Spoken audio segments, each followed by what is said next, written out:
앞으로 다가올 마지막 시대를 성경을 보면서 준비해야 하겠기에 말씀을 전합니다.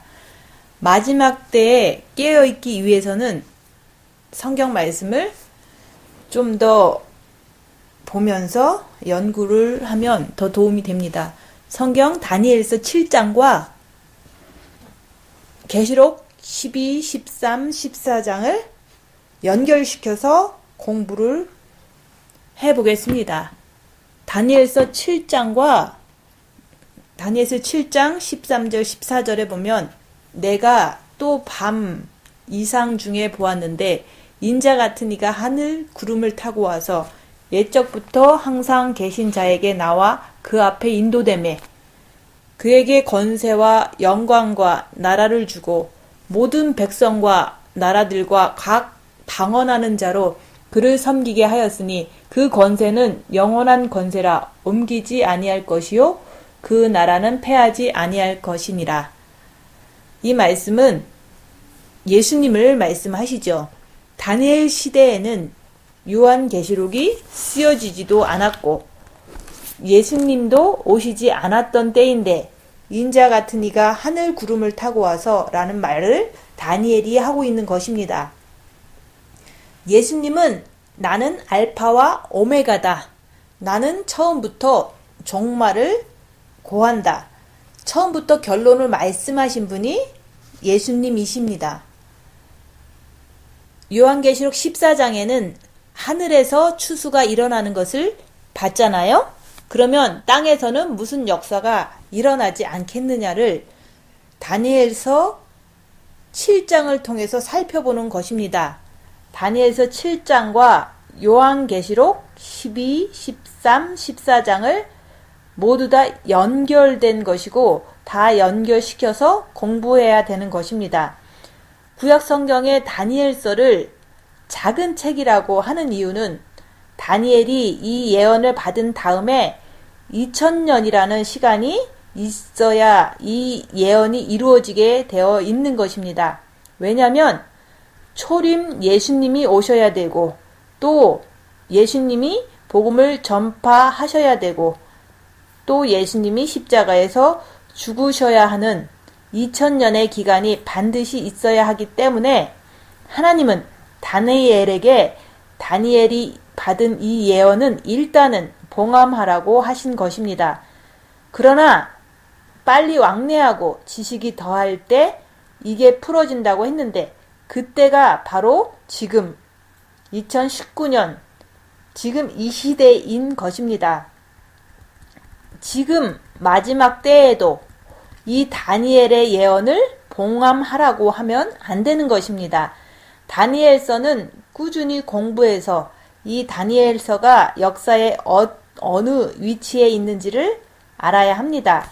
다니엘 7장은 오늘날 세상이 돌아가는 역사를 말해 주는 것입니다. 다니엘서는 마지막 때에 일어날 일을 우리에게 보여주기 때문에 오늘날 우리들에게 말씀하시는 것입니다. 예수님을 맞이할 준비를 하는 우리들에게 말씀을 하시는 것입니다. 주님이 오시기를 간절히 소망하는 우리들에게 다니엘서를 말씀하시는 것입니다. 다니엘서 7장은 바다 가운데서 뭔가 올라오는 것입니다. 예수님이 오셔서 우리를 부르시고 이 세상은 어떤 나라가 되는 것을 우리에게 지금 보여주는 것입니다. 바벨론 벨사살 왕이 꿈을 꿨습니다. 하나님을 믿는 다니엘을 통해서 해석하게 하고 지금 우리들에게 공부를 하게 하는 것입니다. 짐승이 바다에서 나옵니다. 마지막 때는 이런 나라가 온다고 우리들에게 알려주는 것입니다. 역사적으로는 네 짐승이 있는데 그 네 짐승은 첫 번째는 바벨론 제국이고 두 번째는 메데 바사 페르시아 제국입니다. 세 번째는 그리스 제국, 로마 제국입니다. 예수님 초림 당시에 로마 제국이 박해를 했습니다. 근데 예수님이 다시 오실 때도 예수님 믿는 사람들을 박해해줘야 되기 때문에 로마가 똑같이 다시 재생 로마로 나타나게 되는데, 아직은 예수님 믿는다고 해서 사람들을 전 세계적으로 핍박하는 나라는 아직은 없습니다. 새 짐승은 역사 속으로 사라졌지만 마지막 짐승은 더 강한 짐승이라고 성경은 말씀합니다. 이 짐승은 다니엘서 7장 7절부터 8절에 보면, 넷째 짐승은 너무 무섭고 쇠로 된 이가 있어서 먹고 부서뜨리고 그 나머지를 발로 밟았으며, 이 짐승은 전에 모든 짐승과 다르고 또 10뿔이 있으므로 내가 그 뿔을 유심히 보는 중 다른 작은 뿔이 그 사이에서 나더니 먼저 10뿔 중에 셋이 그 앞에 뿌리까지 뽑혔으며, 이 작은 뿔에는 사람의 눈 같은 것이 있고 사람의 눈 같은 눈이 있고 또 입이 있어 큰 말을 하였느니라. 이 모습이 바로 마지막 때에 나타날 짐승의 모습입니다.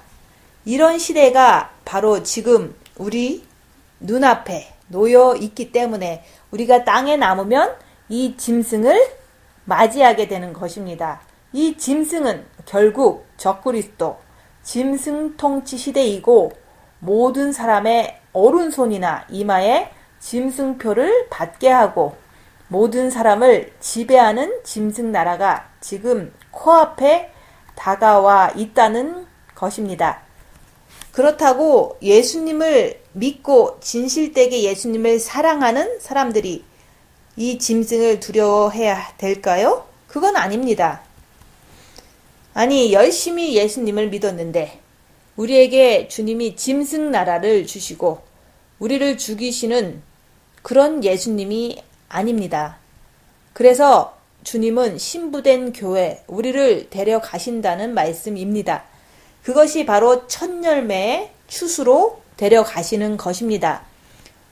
요한계시록 14장에는 3번의 시간차를 두고 추수되는 새 무리들이 나옵니다. 첫째 그룹은 시온산에서는 무리가 있고 1절에 나오죠. 요한계시록 14장 1절. 두 번째 그룹은 공중에서 곡식을 거둘 때 걷어지는 무리들이 있고, 그것은 짐승표를 거부하고 순교한 무리들입니다. 14절부터 15절에 나오죠. 또 세 번째 그룹은 들포도 추수가 있습니다. 들포도 추수는 짐승표를 받고 환난기 속에서 짐승표를 받고 지옥 가는 무리들이 18절에 나옵니다. 우리는 지금 추수를 코앞에 두고 있는 그런 시대에 우리가 와 있기 때문에 긴장하고 깨어 있어야 합니다. 우리는 예수께 끝까지 매달려서 예수님을 진실되게 사랑하는 사람들이 되어야 합니다. 그러면 이러한 짐승 나라가 오기 전에 첫 열매로 부름을 받게 될 것입니다. 짐승 통치가 오기 전에는 우리가 끝까지 주님께 매달려야 합니다. 첫 열매로 가기 위해서, 첫 열매로 추수가 되기를 소망하면서 믿음, 소망, 사랑, 그 중에 제일은 사랑이라고 했습니다. 예수님을 진실되게 사랑하는 그것이 가장 중요한 것입니다. 지금은 진실되게 사랑할 때입니다. 앞으로 환난기 시대에는 흰 말과 붉은 말, 검은 말, 청황색 말이 뛰게 될 텐데, 이것들은 정치적인 혼란, 전쟁, 기근, 경제공황, 전염병이 가득 찰 때 첫 열매로 추수되지 못하고 땅에 남은 사람들이 모든 것이 어렵게 되게 되어 있습니다. 그럴 때 땅에 남은 미련한 다섯 처녀들, 땅에 남은 교회들, 예수님을 잘못 믿은 사람들이 땅에 남았다면 거의 다 개종을 하게 됩니다. 짐승표를 받고 짐승에게 경배하게 된다는 말입니다. 왜? 육신을 위해서, 먹고 살기 위해서 짐승교로 개종하는 것입니다. 지금 첫 열매로 준비되지 않으면 첫 열매 추수 후에 땅에 남은 자들이 거의 배도하게 되어 있습니다. 땅에 남은 예수님 잘못 믿은 자들이 거의 배도하게 되어 있습니다. 지금도 육신대로 살고 있는데, 그래서 떨어졌는데, 환난 때는 육신이 조금 편하려고, 먹고 살려고 짐승표를 받고 살게 되게 되어 있는 것입니다. 교회에서는 다시 오실 예수님을 맞을 준비를 하는 곳이 되어야 합니다. 예수님을 초대 교회처럼 믿는 사람들은 축복입니다. 스데반 집사가 예수님을 전하다가 돌 맞아 죽으면서 하늘에 서신 인자를 보았다고 말씀하잖아요. 기독교인들이 예수님을 잘 믿어서 첫 열매로 추수가 돼서 하늘로 가면 축복이지만, 누구든지 땅에 남은 자가 되었다면 스데반 집사처럼 돌에 맞아 죽을지라도 순교한다면 예수님이 그때에 도와주실 것이지만, 우리는 어떻게 해야 될까요? 우리는 지금 어떻게 살아야 할까요? 굳이 지금 우리가 환난에서 순교하고 죽을 필요는 없지 않습니까? 첫 열매로 올라간다면은 앞으로 곧 로마와 비교가 안 되는 무서운 넷째 짐승 시대가 옵니다. 무서운 넷째 짐승이 나타나게 됩니다. 이 짐승이 계시록 13장 1절에 나옵니다. 내가 보니 바다에서 한 짐승이 나오는데, 넷째 짐승은 특이합니다. 10뿔이 있더니 머리가 7이요 뿔이 10. 다니엘서 7장이 요한계시록 13장의 똑같은 내용입니다. 짐승이 올라오는 것입니다. 이 짐승을 세상 사람들은 정치가로 보지만 하나님의 눈으로 볼 때는 짐승으로 보는 것입니다. 왜? 예수님 없이 살아왔기 때문입니다. 마귀에게 끌려서 살면서도 마귀에 의해서 사는 것을 모르고 살고 있습니다. 계시록 12장 9절에 보면 마귀는 공중에서 쫓겨서 어떤 한 사람에게 들어가서 짐승 나라가 온다고 하는데, 이 짐승이 예수님을 그대로 흉내내면서 이 짐승이 오른손과 이마에 표를 받게 하는 시대가 눈앞에 왔다면, 그때 우리들이 땅에 남는다면 먹고 살기 위해서, 편히 살기 위해서 사람들이 종교를 개종하듯이 예수 믿었던 사람들이 짐승표를 받고 짐승 종교로 개종하게 되는 것입니다. 왜? 먹고 살려고. 마치 북한에 있는 사람들이 먹고 살려고 김일성 종교로 개종하잖아요. 김일성에게 절을 하잖아요. 그러나 그 속에서도 5만 명이나 되는 기독교인들이 종교 수용소에서 갇혀서 죽는 순교자들이 있습니다. 그런 상황에서 하나님이 그 북한이라는 나라를 심판하지 않겠습니까? 그들과 평화하자고 하는 것은 있을 수 없는 일입니다.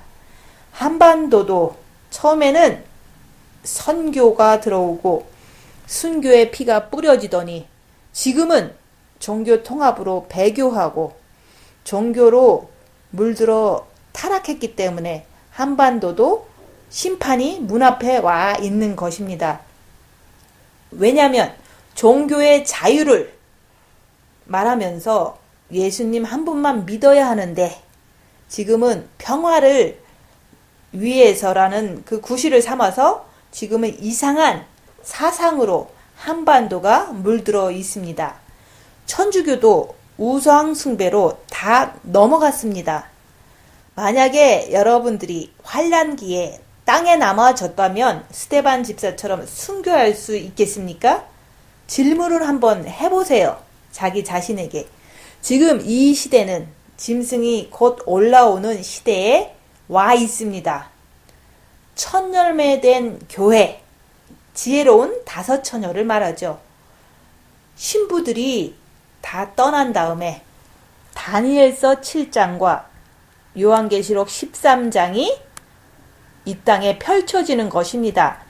구약의 다니엘서 7장과 신약의 계시록 13장이 일치된 말씀입니다.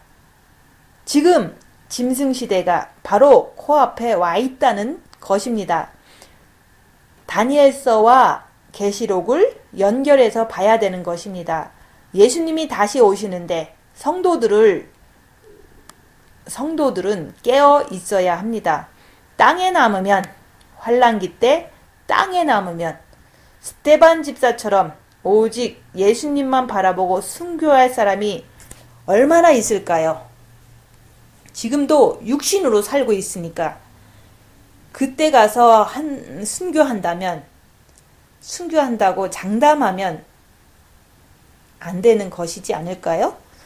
예수님을 제대로 믿지 않다가 떨어져서 환란기에 육신 좀 편하자고 다른 종교, 짐승표를 받는 짐승교로 개종한다면 얼마나 슬픈 일이 되겠습니까? 지금이 중요한 것입니다. 예수님만 믿고 진실되게 예수님만 사랑해야 합니다. 그렇게 되기 위해서 날마다 십자가에서 내가 죽어야 합니다. 계시록 13장 8절에 보면 죽임을 당한 어린 양의 생명책에 창세 이후로 농명되지 못하고 이 땅에 사는 자들은 다 짐승에게 경배하리라. 첫 열매로 가지 못하면 거의 다 구원이 없다고 말씀하고 있는 것입니다. 환난 가운데서 남아서 구원받을 거라고 내가 순교자가 되겠다고 생각하면 안 되는 것입니다. 지금 첫 열매로 휴수되지 못한 자들은 자신이 예수님을 진실되게 사랑하지 못했기 때문에 떨어진 것입니다. 그들은 미련한 다섯 처녀입니다. 그들은 결국 떨어져서도 먹고 살기 위해서 짐승표로 개종하게 될 것입니다. 마치 북한에서 먹고 살기 위해서 김일성 우상에게 절하듯이 짐승에게 절하고 짐승이 시키는 대로 짐승표를 오른손이나 이마에 받게 될 것입니다. 교회는 예수님 만날 준비를 하는 곳이 되어야 합니다. 첫 열매로 가지 못하면 무시무시한 열불 달린 짐승을 만나게 되는 것입니다. 마지막 시대 우리들은 주님 다시 오심을 소망하면서 끝까지 주님 한 분만 붙잡고 십자가에서 날마다 죽어야지 주님 만날 소망이 넘치게 됩니다. 그리스도 예수의 사람들은 육체와 함께 정과 욕심을 십자가에 못 박아야 하느니라 말씀하시잖아요. 꼭 십자가에서 죽으셔서 첫 열매의 확신이 여러분들 속에 넘치시기를 예수님 이름으로 축원드립니다. 마치겠습니다.